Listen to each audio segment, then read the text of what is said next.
Now, what we're going to do is we're going to check the oil. I'm going to get the hood open, and I'm going to wait a couple more minutes because this basically says I just had the engine running, so it says it's on a flat surface, so we got that. You want to wait 5 minutes or more before checking the oil, and basically if it's in between the crosshatch areas, it's fine. And that is both models. I don't know why they actually show you two different.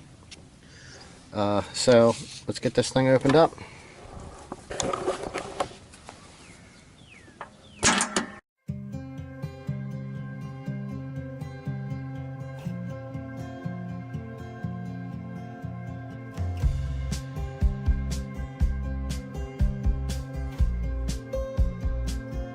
Alright, now, just to show you,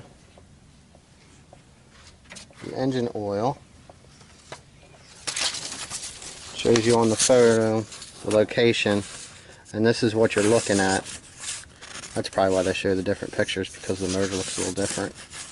So you can actually see where the 3 injectors are, and you can see this plastic tube which is there, and then you can see the dipstick which is back here. Okay, so what we're going to do is we're going to pull that baby out,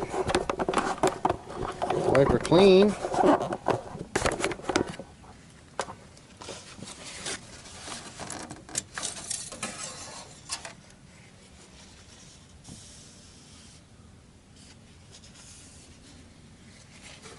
Get this reinserted. It has to go in a certain way or it won't go down. Alright. There we go, we got it all the way in. We'll pull this all the way out. And you can see it's in between marks there.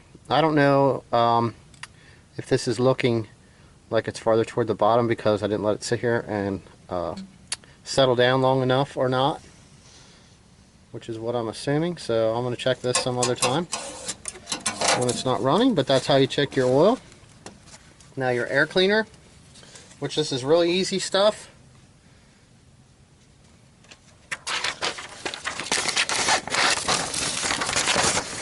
It shows you your coolant level, which we can check here quick.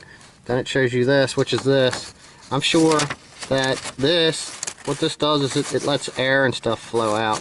If you have dirt or something in there, you can pinch this, you know, or anything like that, and it'll any large item should come out.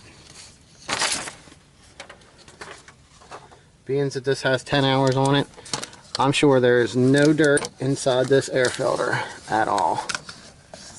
All right, look at that, we do. You can see a little bit of dust just starting to creep up in there. And if you look, we have one little piece of grass. I always religiously in cars and stuff always check that. Always, always, always. Alright, now your coolant is really easy. It's up front. There shows you full and empty. If it's anywhere in between here, that's fine. As stated here, if you use your tractor for mowing, you're going to want to make sure that your screen's clear. You see, I got like one little piece of dust in there. So that's how you take care of that stuff. Alright, so we're going to do the front first. And on the sheet, it specifies the front nut, which these are nuts, be tightened to 57 to 60 foot-pounds. Okay, so it turns out that they're 17 millimeter, so I used a 17 deep well.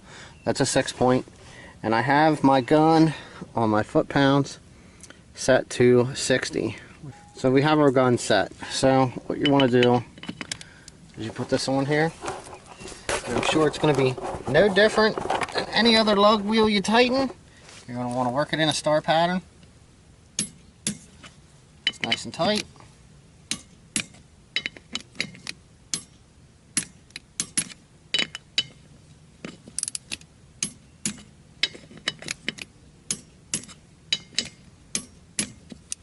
Alright, I'm going to go do the other side.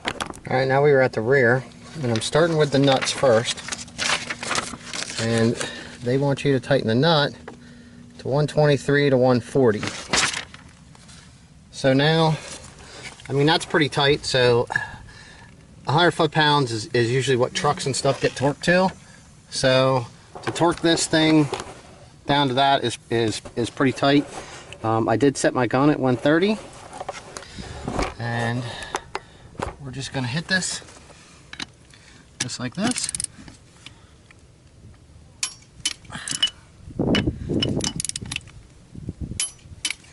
Alright, I'm going to go check the nuts on the other side.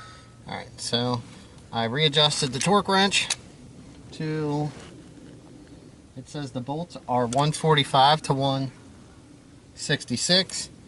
I basically, right now I have it set at 160.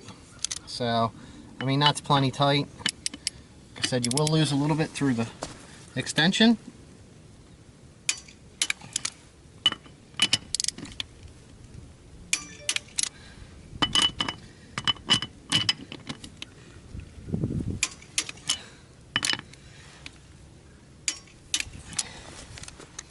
Alright, so we know all these ones here are good and torqued. I'm going to go do the other side.